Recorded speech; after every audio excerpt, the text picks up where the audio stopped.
এতিমকে যারা কষ্ট দেন তারা জান্নাতে জায়গা পাবেন না। এতিমের উপরে যে আঘাত করবে আমাদের হুজুর সাল্লাল্লাহু আলাইহি সাল্লামের উপরে আঘাত করা সেম কথা। এটা আমার কথা না, এটা হাদিসের কথা। তাই আজকে আমরা এতিম ছেলে হামজালার জীবন নিয়ে কথা বলবো। তাই আপনারা আমাদের চ্যানেলটা যারা এখনও সাবস্ক্রাইব করেন নাই, তাই আপনারা চ্যানেলটা সাবস্ক্রাইব করবেন। আর সম্পূর্ণ গল্পটা যদি শোনেন, ভিডিওটা দেখেন, তাহলে বাংলাদেশে এতিমদেরকে নিয়ে কি হচ্ছে সেটা আপনারা জানতে পারবেন। চলুন আজকে এতিম ছেলে হামজালার জীবন কাহিনী শুনি। আমাদের বাংলাদেশে অনেক এতিম আছে যাদের বাবা মা নাই, ছোট থাকতেই তারা বাবা মা অনেকেই দেখেন নাই। এরকম বিরল ঘটনা নতুন নয়, এটা অতীতে হয়েছে, এখনও হবে, ভবিষ্যতে হবে। তাদের জীবনটা যে কত কষ্টের, এতিমের জীবন যে কত কষ্টের। আমাদের বাবা মা থাকার পরও আমাদের কিছু না কিছু জীবনে চলতে গেলে অভাব হচ্ছে। আর এতিমের তো কেউ নেই, তার বাবা মা তার আত্মীয় স্বজন কেউ নেই। তার জীবনটা কেমন একবার কি আপনারা ভেবে দেখেছেন? আপনারা এই জিনিসটা না ভেবে একটা এতিমকে নিয়ে যে যেভাবেই পারছেন সেভাবেই কথা বলছেন। কেন হলো হামজালার জীবনে এমন? যখন হামজালার বাবা মা মারা গেলেন, তাকে আব্দুল্লাহ ওমর তাকে একটা এতিমখানায় নিয়ে দিয়ে আসলেন। সেই এতিমখানায় হামজালার জীবন শুরু হলো। যেই মাদ্রাসায় এতিম ছেলে হামজালাকে দেওয়া হলো, সেই মাদ্রাসার হুজুর ছিলেন খুব দিনদার, খুব ভালো। সেই হুজুর মনে করলেন, এই এতিম ছেলেটাকে যদি আমি বড় করতে পারি, তাহলে হয়তোবা এই উসিলায় আমার আখেরাতের একটা ফয়সালা হয়ে যাবে। সেই চিন্তা ভাবনা করে হুজুর এতিম ছেলে হামজালাকে যত্ন সহকারে তার সেবা যতটুকু দরকার ততটুকু দিয়ে নিজের ছেলের মতন তাকে আপন করে তাকে লালন পালন করতে শুরু করলেন। একবার পর্যায়ে হামজালা কথা বলতে পারে, হাঁটতে পারে। যখন একটু 3 বছর হয়ে গেল, হামজালাকে হুজুর মাদ্রাসায় ভর্তি করিয়ে দিলেন, তার মাদ্রাসায়। হুজুর সেই মাদ্রাসায় শিক্ষক। হামজালাকে আরবি শিক্ষার জন্য প্রয়োজনীয় যে শিক্ষা দেওয়ার দরকার হুজুর দেওয়া শুরু করলেন। তখন ওই মাদ্রাসাতে আর কোনো এতিম ছেলে ছিল না, একমাত্র হামজালাই ওই মাদ্রাসার এতিম ছেলে। অন্যান্য 8-10টা শিশু যখন মাদ্রাসায় পড়াশোনা করতেছে, তাদের সাথে হামজালাও লেখাপড়া শুরু করলো। এক পর্যায়ে অন্যান্য ছেলেরা হামজালাকে হিংসা করতে লাগলো। সে এতিম বলে তার সাথে কেউ কথা বলে না ভালো করে, কেউ ভালো ব্যবহার করে না, তুচ্ছ মনে করে তার সাথে সবাই ব্যবহার করে। যদি একজনের একটা কিছু খাওয়া হয়, অন্য ছেলে খেয়ে ফেলে, এইটার দোষ আসছে একমাত্র হামজালার উপর। কারোর একটা সাবান হারানো গেছে, কে নিছে? হামজালা নিছে। কারণ কি? হামজালা এতিম ছেলে। কারোর একটা কাপড় চুরি হয়েছে, কেউ ভুলে এক জায়গায় রাইখে আসছে, তারপরেও কে নিছে? হামজালা নিছে। এভাবে মাদ্রাসার ভিতরে যত কিছু হারানো যাইতো, যদি অন্য ছেলেরাও চুরি করত, কিন্তু দোষটা আসতো সেই হামজালার ঘাড়ে। হুজুর শত চেষ্টা করতেছেন হামজালাকে নির্দোষ বানানোর জন্য, কোনো অবস্থাতেই হুজুর সেটা নিয়ন্ত্রণ করতে পারতেছেন না। যদিও সিসি ক্যামেরার যুগ ছিল না তখন, সিসি ক্যামেরা থাকলে হয়তো হামদালা সেই দোষ থেকে নির্দোষী হতে পারত। কিন্তু মাদ্রাসা চালানোটাই তো কঠিন, কারণ বর্তমান যুগে মাদ্রাসাতে দান সদ্গা মানুষ কমই করে, অথচ অন্য সংস্থার ভিতরে কোটি কোটি টাকা লুটপাট হচ্ছে, গায়েব হচ্ছে, বিদেশে অর্থ পাচার হচ্ছে, সেটার জন্য কোনো মাথা ব্যথা নাই। একটা মাদ্রাসার হুজুর যদি শখ করে একটা 5,000 টাকার জিনিস কিনে, তখন সেই এলাকার মানুষ অপবাদ দিতে শুরু করে, এতিমের টাকা মাদ্রাসার টাকা পাইয়া হুজুর দিদারসে খরচ করছে। এটা হলো আমাদের বাংলাদেশের কালচার, নীতি হয়ে গেছে। এটা হয়তো আমাদের রক্তের সাথে মিশে গেছে। মাদ্রাসার হুজুররা 5,000 টাকা খরচ করলেই সমস্যা, অথচ অন্যান্য সংস্থাগুলোতে কোটি কোটি টাকা লুটপাট হয়ে যাচ্ছে। 250 টাকার বালি 650 টাকা হয়ে যায়, 1 কোটি টাকার বাজেট 10 কোটি টাকা হয়ে যায় দুর্নীতির কারণে। সেখানে কোনো দোষ নাই, কোনো কিছু নাই, একমাত্র মাদ্রাসার ভিতরে 100 টাকার একটা দুর্নীতি দেখলেই এইটা নিয়ে হাইলাইট হয়ে যায় আমাদের দেশে।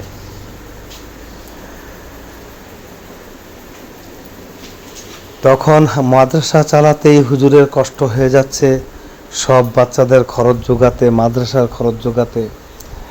এরই মাঝে হুজুর হামদালাকে নিয়ে খুব চিন্তিত। এখন হুজুর বুঝতেছে না যে আসলে কি হামদালা নিচ্ছে না অন্য কেউ নিচ্ছে। কিন্তু হুজুরের একটা বিশ্বাস ছিল হামদালা এই কাজ করতে পারে না। কিন্তু কই মাদ্রাসা থেকে যত কিছু হারানো যেত, কখনো হামদালার ব্যাগের ভিতরে বা হামদালার সাথে কোনো কিছুই পেত না। এভাবে যখন জীবন চলতে শুরু করলো হামদালার, অন্যান্য মাদ্রাসার ছাত্রদের গার্ডিয়ানরা এসে তাদেরকে নাস্তার জন্য বিস্কুট, কেক, অনেক কিছু দিয়ে যায়, কিন্তু সেটা আর হামদালার জন্য আসে না। হামদালা যখন মাদ্রাসায় দেখতে পায় তাদের বাবা মায়ের আত্মীয় স্বজনরা তাদেরকে এসে খাবার দাবার, কাপড় চোপড় দিয়ে যাচ্ছে, তখন হামদালা মাদ্রাসার এক সাইডে বসে একমাত্র দেখেই যায় আর চোখের পানি ফেলতেই থাকে। আহারে, আমার জীবনটা কেমন হলো, আমার বাবা মা কোথায়? তাদের বাবা মা আসতেছে, তাদেরকে প্রয়োজনীয় সব জিনিস দিয়ে যাচ্ছে, কিন্তু আমার তো কেউ আসে না, আমাকে তো কেউ নেই। এভাবেই সে মন খারাপ করে মাদ্রাসার এক কোণে, মাঠের এক কোণে বসে থাকে। আর অন্যান্য ছাত্ররা খেলাধুলা করে হামদালাকে তাদের সাথে মিশতেই দেয় না। তখনও সে মাঠের এক সাইডে বসে চিন্তায় মগ্ন থাকে। সে যদি বসে থাকতো, তখনও এটা নিয়ে মাদ্রাসার অন্যান্য ছাত্ররা বলতো, ওই দেখ এতিম ছেলে বসে আছে, তার কেউ নেই। এভাবে যখন হামদালার জীবন চলতে থাকলো, একদিন ওই এলাকারই একজন লোক আসলেন আবুল হোসেন নামে। এসে মাদ্রাসার হুজুরকে বললেন, হুজুর, আমার তো কোনো ছেলে মেয়ে নাই, আপনি কি আমাকে একটা এতিম ছেলে দিতে পারেন? তখন হুজুর বলল যে এই মাদ্রাসায় একজনই আছে, তবে তাকে এখন দেওয়া যাবে না। যদি তাকে দেওয়া হয় তখন তো আর মাদ্রাসায় এতিম বলে কেউই থাকলো না। এই জন্য সেই হুজুর বললেন যে সে এতিম না, কিন্তু সে আমার ছেলের মতন, আমি তার বাবা বর্তমানে। তো আবুলকে ফেরত দিয়ে দিলেন। এক পর্যায়ে মাদ্রাসা যখন চলতে শুরু করলো, ইতিমধ্যে বাৎসরিক একটা ছুটি আছে, 10 দিন 15 দিনের একটা ছুটি থাকে, 20 দিন একটা এসএসসি পরীক্ষা বা অন্যান্য পরীক্ষাগুলোতে। যখন মাদ্রাসা ছুটি ঘোষণা করলেন, তখন সবাই সবার বাড়িতে চলে যাবে, সবাই খুশিতে আত্মহারা। এক এক করে এক একজন বলছে, এবার আমি ছুটিতে বাড়ি গেলে আমি আমার মামার বাড়ি যাব, আমার ফুপুর বাড়ি যাব, আমার খালার বাড়ি যাব, দাদাকে নিয়ে ঘুরতে যাব, আব্বুর সাথে ঘুরতে যাব। এক একজন এক একভাবে বলতে শুরু করলো। সবাই একসাথে হয়ে বলতে লাগলো, তুই কি করবি ছুটিতে, তুই কি করবি। এক একজনের পরিকল্পনা সবাই যখন বলতে লাগলো, তখন দাঁড়িয়ে আছে সেই এতিম ছেলে হামজালা। সে ভাবতেছে, আমি কোথায় যাব এই ছুটিতে? সবাই সব জায়গায় যাবে, আমি কোথায় যাব? সেই চিন্তা ভাবনা করতেছে। সে একজনকে বলল, তোর সাথে না তো আমাকে একটু নিয়ে যা। রাসেলকে বলল, রাসেল বলল, যা তুই এতিম ছেলে, তোকে কোথায় নিয়ে যাব। এই বলে হামদালাকে তাড়িয়ে দিল। হামদালা আরেকজনের কাছে গেল, সেও তাড়িয়ে দিল। এভাবে যখন 3 জনের কাছে গেল, কোনো বন্ধুই তাকে নিতে নারাজ হলেন। ইতিমধ্যে একজন রাজি হয়ে গেল, চল এবারের ছুটিতে তুই আমার সাথে থাকবি। ভাগ্যর কি খেলা! এই হয়তো হামদালার জীবনের নতুন আরেক মোড় ঘুরতে শুরু করলো। হামদালা মাদ্রাসা ছিল তো ভালোই ছিল। যখন তার বন্ধুর সাথে তার বাড়িতে গিয়ে বেড়াতে গেলেন, একদিন থাকতেছে, 2 দিন থাকতেছে, ওই বাড়ির কাজের ছেলে একদিন টাং থেকে তার বাবার টাকা নিয়ে গেলেন। এখন প্রশ্ন হলো, এই বাড়িতে তো আর কেউই নেই, আমার ছেলে আর এতিম ছেলে হামদালাকে ছাড়া, এই টাকা তো এতিম ছেলেকে ছাড়া কেউই নেয়নি। এই বলে হামদালাকে বলল, তুমি যে টাকাটা নিলা 10,000 টাকা, সেই টাকাটা দিয়ে দাও। হামদালা বলল, আমি তো টাকা নেই নাই। কিন্তু হামদালার পকেট ব্যাগ চেক করে হামদালার কাছে কোনো টাকা পাইল না। সেই মিথ্যা অপবাদ নিয়ে হামদালা বন্ধুর বাড়ি থেকে সেই মাদ্রাসায় আসা লাগলো। মাদ্রাসায় এসে সে মাদ্রাসায় একা থাকতে শুরু করলেন। ইতিমধ্যে মাদ্রাসারই এক ছেলে যখন ছুটিতে বাড়িতে যাচ্ছে, তখন তার টাংটা তালা দিয়ে যায় নাই। হুজুর কি করলেন, যখন সব ছাত্ররা চলে গেলেন, তখন মাদ্রাসাটা একটু ঘুরে দেখলেন কার জিনিসপাতি কিরকম আছে। যখন দেখলেন এই টাংটা খোলা, তখন হুজুরের দায়িত্বে সেই টাংটা হুজুর এক জায়গায় নিয়ে নিরাপদে রাখলেন। কিন্তু এই ঘটনা তো হামদালা জানতো না, আর সেই ছাত্রের টাংটা সে তো জানতো না। এখন তো মাদ্রাসার ভিতরে হামদালা নিজে একলাই ঘুমাচ্ছে আর চলাফেরা করতেছে।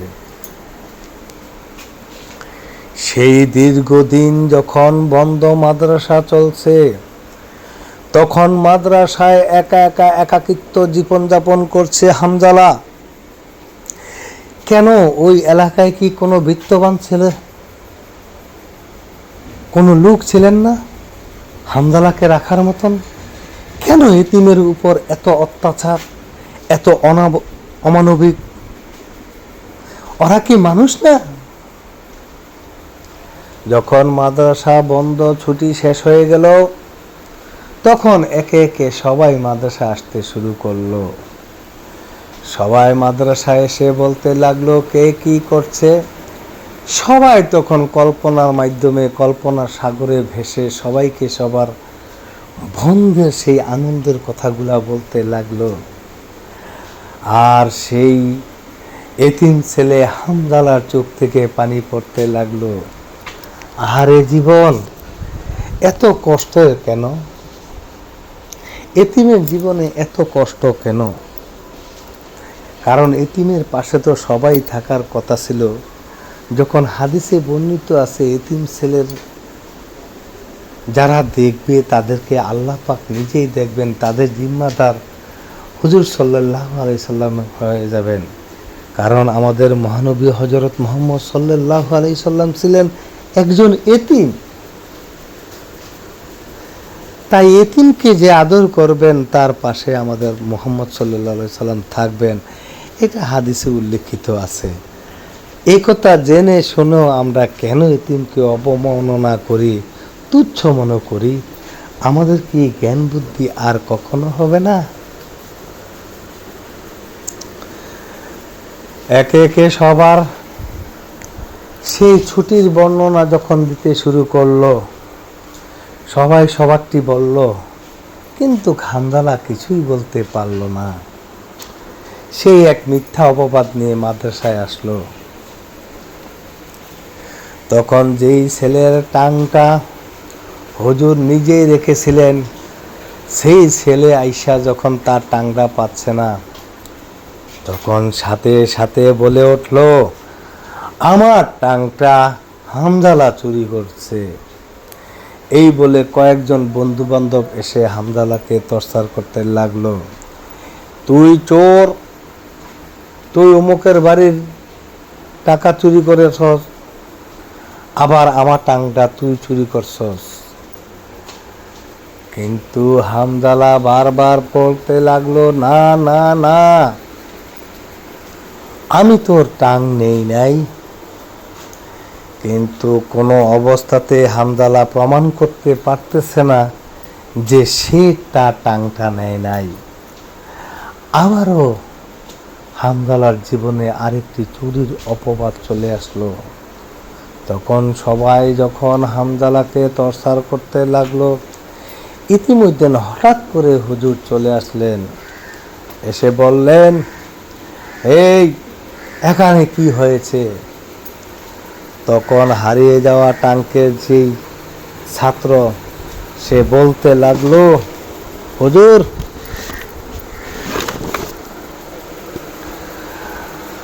আমার টাংটা হামজালা চুরি করেছে, আমি আমার টাংটা পাই না। এই কথা যখন বলল, হুজুর তখন বললেন, একটা জিনিস না জেনে তোমরা কাউকে অপবাদ দিও না। এই কথাটা তোমাদের কতবার বলা হয়েছে। কোনো সাক্ষী প্রমাণ ছাড়া কাউকে কোনো অপবাদ দিবা না। তোমরা কি আমার কথা শোনো না? তখন হুজুর বললেন, হামজালা যে তোমার টাং নিছে তার কি কোনো প্রমাণ আছে? ওই ছেলে বলল, রহমানের বাড়ির টাকা হামজালা চুরি করে আসছে। আর এই মাদ্রাসাতে আমরা সবাই চলে যাওয়ার পরে এই মাদ্রাসাতে কেউ ছিল না, এই মাদ্রাসাতে একমাত্র হামজালাই ছিল। তাই হামজালাকে ছাড়া এই টাং কেউই নেয় নাই। তখন বোঝানোর জন্য হুজুর বললেন, হামজালা মাদ্রাসায় থাকলেই যে হামজালা তোমার টাংটা চুরি করবে সেটা তুমি কিভাবে বলো? তোমার কাছে কি কোনো নির্দিষ্ট প্রমাণ আছে? বলে না। তখন হুজুর বললেন, না দেখে না শুনে কাউকে কোনো মিথ্যা অপবাদ দিবা না। জীবনে কোনো মানুষকে ছোট করে দেখবা না।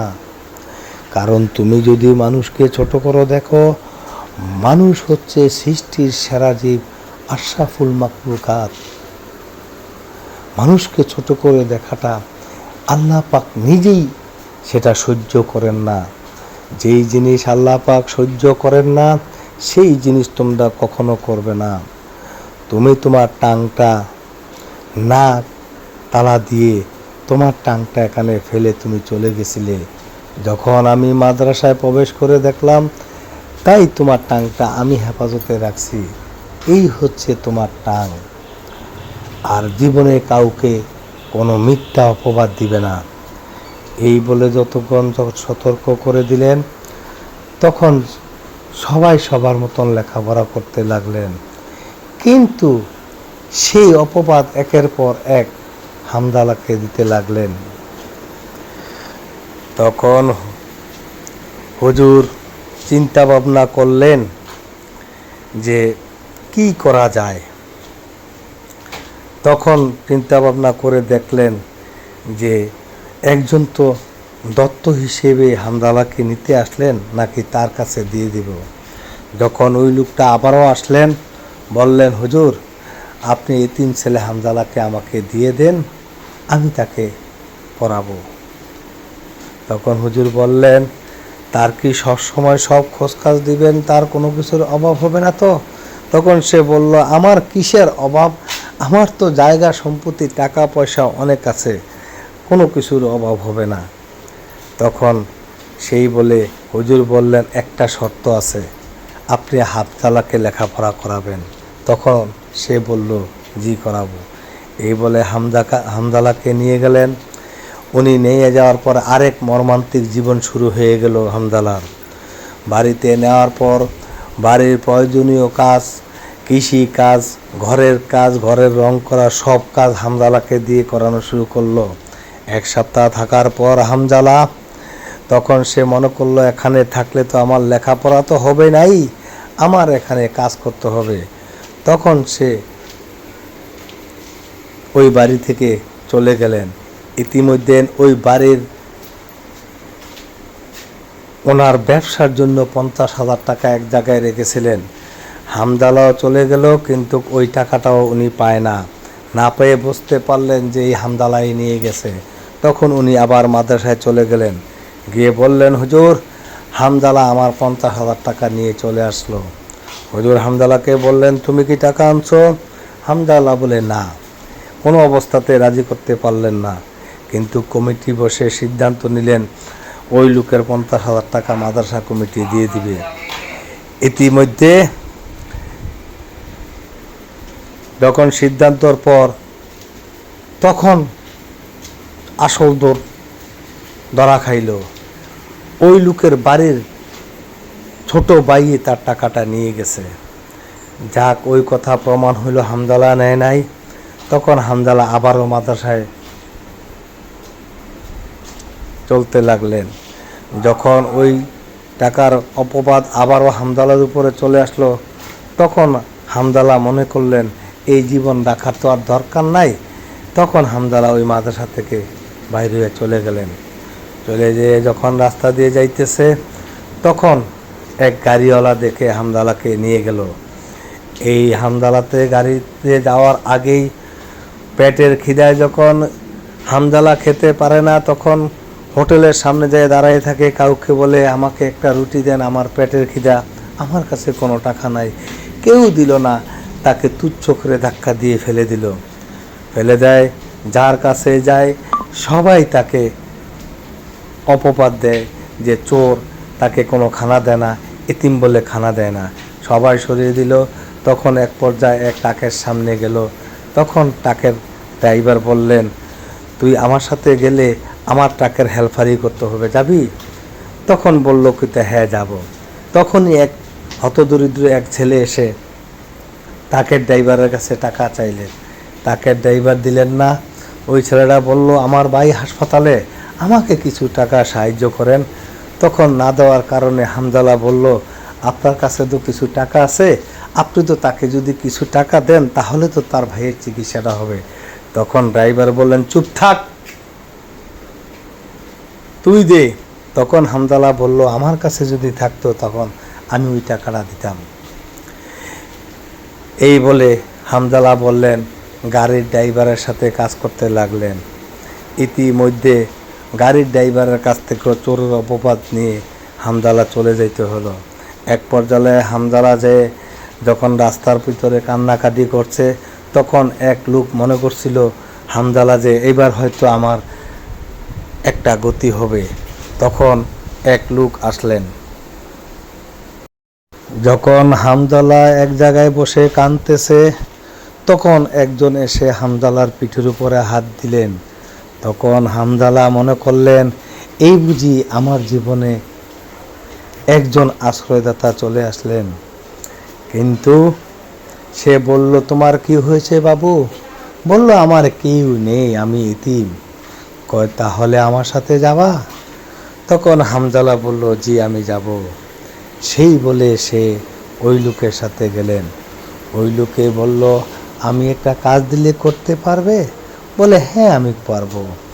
তখন এক পোটলা হিরোইন মাদক দিয়ে বললেন, এই পোটলাটা তুমি ওই জঙ্গলের ওই মাঝে যেয়ে দেখবা কিছু ছেলে তাস খেলতেছে, তাদের কাছে পৌঁছাই দিয়া তুমি আবার চলে আসবা। তখন হামজালা ঠিক সেই কথা মতন গিয়ে তাদের কাছ থেকে সেই পোটলা দিয়ে গেল মাদক। এভাবে মাল আনা নেওয়া করতে শুরু করলো। তখন ওই লোকের ছায়ায় তখন সেই এতিম ছেলে, মাদ্রাসায় পড়ুয়া ছেলে হয়ে গেল মাদক পাচার। বন্ধুরা, এটা কেন হলো? এটার জন্য দায়ী কে? এটার জন্য কি দায়ী আমি, আপনা না? আপনি সবাই তো এটার জন্য দায়ী। কারণ হামজালা তো মাদ্রাসায় সুন্দর করে লেখাপড়া শুরু করতেই লাগলো। কেনই বা আমাদের ছেলে সন্তানরা মিথ্যা অপবাদ দিয়ে সেই মাদ্রাসা থেকে বের করে দিল হামজালাকে। আজকে হামজালা মাদক ব্যবসার সাথে জড়িত হয়ে গেলেন। এক পর্যায়ে যখন গোপন সূত্রে পুলিশ জেনে গেল যে এখানে মাদক পাচার হচ্ছে, হামজালা যখন মাদক দিতে গেল, এরই মধ্যে বাঁশি হুইসেল চলে আসলো পুলিশের। এই বলে হামজালা তো দাঁড়িয়ে রইল, কিন্তু যারা মাদক সেবন করতেন তারা চলে গেল দেউরাইয়া। তখন হামজালা বুঝতে পারল না হামজালা দাঁড়িয়ে আছে, বাচ্চা ছেলে। তখন পুলিশ আর তাকে সন্দেহ করল না। পুলিশ মনে করল মাদক পাচারকারীরা দেউরাইয়া পালিয়ে গেল। এক পর্যায়ে পুলিশের হাতে পিস্তল দেখে হামজালা ভয় পেয়ে গেল। ভয়ে সে যখন দৌড় দিল, তখন পুলিশ হামজালাকে লক্ষ্য করে গুলি করল। পুলিশ তখন বুঝতে পারল যেহেতু সে দৌড় দিছে, তাহলে সে মাদক ব্যবসায়ীদের একজন। এই বলে তো গুলি করা স্বাভাবিক পুলিশের। কিন্তু পুলিশ চিন্তা করল না এতটুকু ছেলেই বা কিসের মাদক ব্যবসায়ী হবে। এই কথাটা তখন আর পুলিশ চিন্তা ভাবনা করলেন না। আমাদের দেশের পুলিশেরা অনেক সময় অনেক অপরাধীকে ধরতে না পেরে নিরপরাধীরা যখন সামনে পড়ে তাদেরকে নিয়ে যায় সন্দেহজনকভাবে। গুলি করার পরে এক পর্যায়ে সেই গুলি পড়ল হামজালার পায়ের ভিতরে, কিন্তু ওই জায়গায় আরও মাদক পাচারকারীর গুলিতে নিহত হলো। সেই নিহত হওয়ার পরে এলাকায় গুঞ্জন হয়ে গেল সেই এতিম ছেলে মাদক ব্যবসায়ী সে গুলিতে পুলিশের আহত হয়ে মারা গেছেন। এই বলে যখন এলাকায় প্রচার হয়ে গেল, তখন ওই মাদ্রাসায়, যেই মাদ্রাসায় হামজালা পড়তেন, সেই মাদ্রাসায় হুজুরের কাছে বলা হলো একজন মাদক ব্যবসায়ী, সেই এতিম ছেলে হামজালা নিহত হয়েছে, তার জানাজা পড়তে হবে আপনাকে। তখন হুজুর বললেন, ঠিক আছে, আমি আমার কাজ শেষ করে আসতেছি। তখন সেই হুজুর মনে করলেন, আহারে হামজালা বুঝি চলে গেল। এই বলে সে হুজুর কাজ শেষ না করেই লাশের পাশে গেলেন। এলাকার সবাই তখন হুজুরকে অপবাদ দিলেন, আপনার কারণেই হামজালা আজকে মাদক ব্যবসায়ী। হুজুর বললেন, আমার কি দোষ ছিল? তখন সবাই বলে, ঝাক, আজকে এক মাদক ব্যবসায়ী আমাদের এই অঞ্চল থেকে চলে গেলেন, আমাদের অঞ্চলটা এখন থেকে ভালো থাকবে। হুজুর এক পর্যায়ে আর সহ্য করতে পারলেন না, কান্নায় ভেঙে পড়লেন। আহারে, আমার ছেলেটার কি হয়ে গেল। কিন্তু হামজালা যখন মাদ্রাসা থেকে পালিয়ে গেলেন সেই 50,000 টাকার ভয়ে, তখন তো আর হামজালা বুঝতে পারে নাই। হুজুর অনেক খোঁজাখুঁজি করেও হামজালাকে আর পেলেন না। তো দর্শক বন্ধুরা, তখন হুজুর মাথা আলগি দিয়ে কাপড়ের দেখে যে এটা হামজালার লাশ না। তখন সবাইকে বললেন, এটা তো হামজালা না, আপনারা কেন মিথ্যা অপবাদ হামজালাকে দিচ্ছেন? ওই লোকের জানাজা হলো, কিন্তু হামজালা গুলিবিদ্ধ অবস্থায় আরেক সহৃদয় ব্যক্তি পেয়ে তাকে হাসপাতালে নিয়ে তাকে পা ভেন্টিস করে চিকিৎসা করলেন। তখন হামজালা বললেন, কেন আমাকে বাঁচালেন? আমার মরে যাওয়া তো ভালো ছিল। তখন উনি বললেন, কেন? কয়, আমি এতিম বলে আমাকে যেভাবে পারছে সেভাবেই মিথ্যা অপবাদ দিচ্ছে। আমি কোনো জায়গায় যেয়ে থাকতে পারি না, যেখানে যাই সেখানেই আমাকে সবাই তুচ্ছ ভেবে, আমার বাবা মা নাই, তাই যেভাবে পারে এভাবে আমাকে মিথ্যা অপবাদ দিচ্ছে।